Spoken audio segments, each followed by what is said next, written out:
twali batuufu okubikozesa okusooka kwongera okulaga ensi kye bali, naye ekyokubiri okuzimba amaanyi ne tusobola okubiwangula ne mu mbeera gye byalimu. Era ekirungi nti kyalagibwa nti mu bitundu ebingi mu ggwanga, bitundu bingi abantu basobola okukungaanya amaanyi agasobola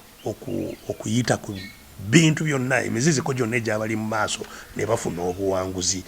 n'ebyakolebwa byonna, kujjako nti Mwami Kibundu teyalangirira, naye obujulizi tubulina n'ebye baakola byonna okutuziyiza, okutulemesa okulaga ekyava mu kulonda, kubanga y'ensonga lwaki headquarter yaffe yalumbibwa nga 19 omwezi ogwokubiri,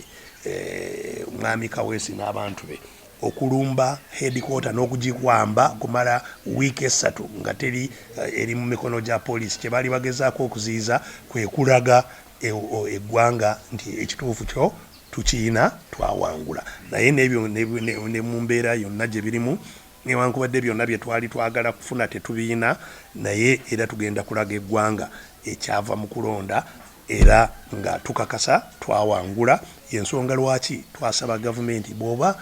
tekimanyi nti twawangula, ekkirize tunoonyereze